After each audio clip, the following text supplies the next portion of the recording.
ॐ भूर्भुवः स्वः तत्सवितुर्वरेण्यं भर्गो देवस्य धीमहि धियो यो नः प्रचोदयात्।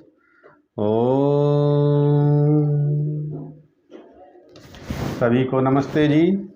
आर्योद्देश रत्नमाला स्वाध्याय श्रृंखला में आप सभी का स्वागत है। आज हम सब आर्योद्देश रत्नमाला के क्रम संख्या 31 पर विचार करेंगे।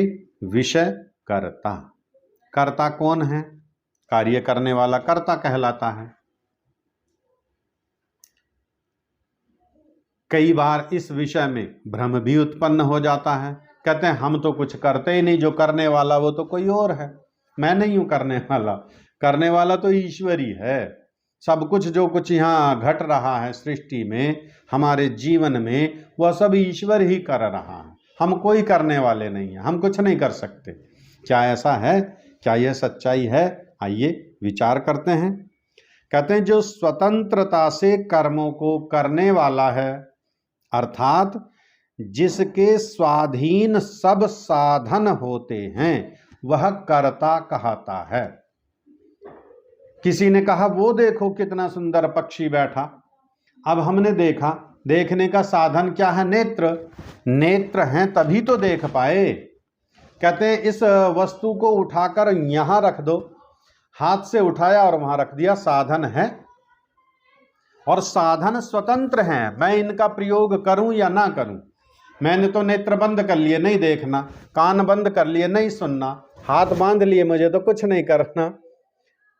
तो ये सब साधन हैं मेरे पास और स्वतंत्रता से इनको मैं प्रयोग करने के लिए स्वतंत्र हूं, अर्थात मैं करता हूं। जिसके पास ये साधन हैं, जो स्वतंत्रता पूर्वक कार्य करने में सक्षम है, वह कर्ता कहता है। फिर हम क्यों कहें कि मैं कुछ नहीं कर सकता? जो कुछ मैं करता हूं तो उसका सुख दुख का फल भी तो मुझे मिलना है, इसलिए मैं करता हूं। अर्थात कर्ता कौन? जिसके अधीन सब साधन हैं, वह कर्ता कहता है। व्याख्या। शरीर, इंद्रियां आदि का निर्माण ईश्वर ने करके जीव को इसमें स्थापित किया। शरीर किसने बनाया? परमेश्वर ने। इंद्रियां किसने दी? परमेश्वर ने। ज्ञानेंद्रियां किसने दी? परमेश्वर ने। मन बुद्धि चित्त किसने दिए? परमेश्वर ने।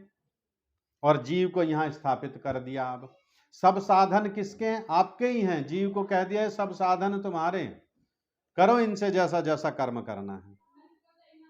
तथा जीव के अधीन ही ये शरीर आदि रखे हैं। शरीर मेरा है, मैं चाहूं सो जाऊं, मैं चाहूं जाग जाऊं, मैं चाहूं परिश्रम करूं, मैं चाहूं आलस्य प्रमाद में पड़ा रहूं, शरीर मेरा। मैं चाहूं शरीर को बलवान पुष्ट बनाऊं, मैं चाहूं शरीर को रोगग्रस्त बना लूं, मांस भक्षण करके, नशा करके, व्यभिचार के शरीर का नाश कर दूं। शरीर मेरा, मेरे अधीन है। अतः इन शरीर इंद्रिय आदि से कार्य करने वाला जीव ही करता है। इसलिए जो भी शरीर से कर्म करता है, इंद्रियों से कर्म करता है, ज्ञानेंद्रियों कर्मेंद्रियों से जो कर्म कर रहा है, वह जीव ही तो कर्ता कहलाएगा।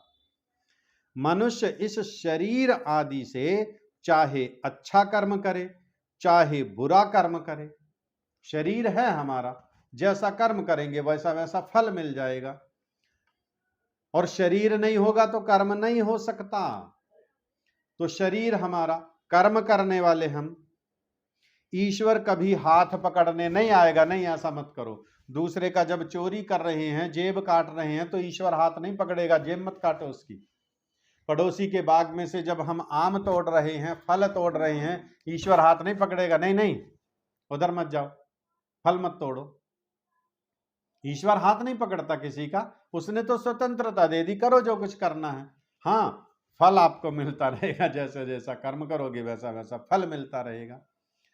शरीर दिया ईश्वर ने, बनाया ईश्वर ने, ज्ञानेंद्रियां कर्मेंद्रियां दी ईश्वर ने, मन बुद्धि दी ईश्वर ने, वेद ज्ञान दिया ईश्वर ने। हम चाहे प्रयोग कर लें, हम चाहे प्रयोग न कर लें। कर्म करने में स्वतंत्रता दे रखी है।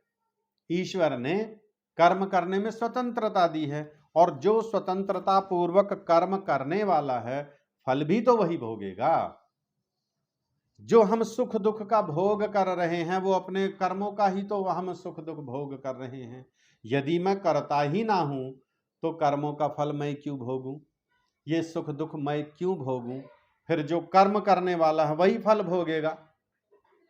लेकिन ऐसा नहीं है, फल तो मुझे मिल रहा है, अर्थात मैं स्वतंत्र करता हूं। अर्थात जिसके अधीन शरीर हो, मन, इंद्रियां, ज्ञानेंद्रियां हो, और जो स्वतंत्रता पूर्वक कार्य करने में समर्थ हो, उसी को कर्ता कहते हैं। आप सभी का बहुत बहुत धन्यवाद। आप चाहें तो इस वीडियो को अपने मित्रों संबंधियों को प्रेषित कर सकते हैं, शेयर कर सकते हैं, ताकि सभी को सत्य का परिज्ञान हो सके। सभी का धन्यवाद। सभी को नमस्ते जी।